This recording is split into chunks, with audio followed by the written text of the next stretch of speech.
Hi everyone, good day. Raquel here with 40 Day Family Legacy. Today's day 31 of our Celebrate America 250 years, little 40-day journey.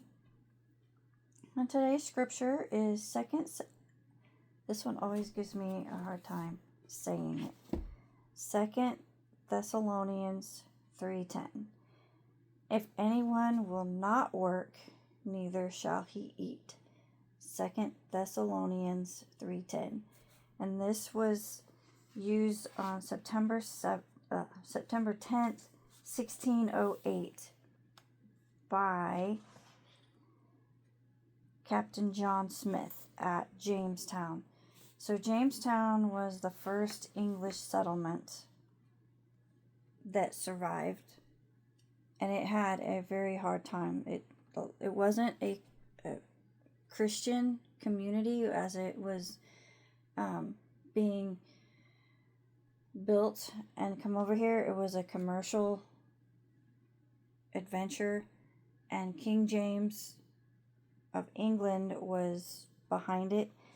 And this was a really interesting thing that I learned about King James, is that he authorized the King James version of the Bible and the founding of Jamestown. That was under his command and his dime from England. And this was Captain John Smith took over after several of them had died. Like half the community had died of malaria, and they were greedy, and there was chaos. And he noticed that many people didn't want to work. So this is what he told them. I'm going to do a quote and where he uses this scripture. So this is a quote from Captain John Smith. Their experience and misery were sufficient to persuade everyone to mend his ways, that they must not think that either his pains or the purses of the adventurers at home would forever maintain them in sloth and idleness.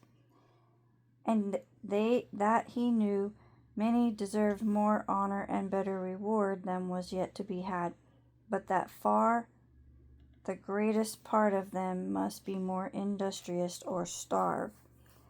That is not reasonable, for labors of 30 or 40 honest and industrious men should be consumed to maintain 150 loiterers, that therefore everyone that would not work should not eat.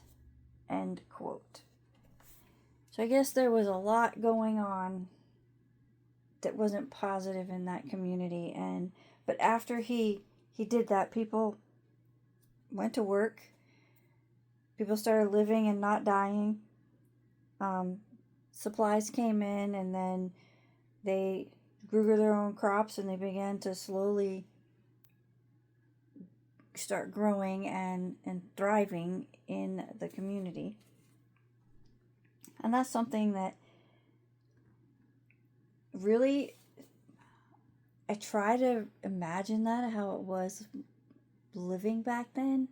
They didn't have grocery stores and fast food places and restaurants like we have today. If I burn up dinner, then we might have an inconvenience of going to town and getting food from a restaurant or a fast food place.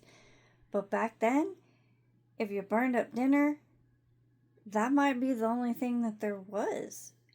And so you go a little hungry for a night if you mess it up. And they didn't have refrigerators or microwaves or any of those conveniences that we enjoy today. So that's the food for thought today. And with that, I want to say thank you for listening. Have a great day or evening, and happy family building.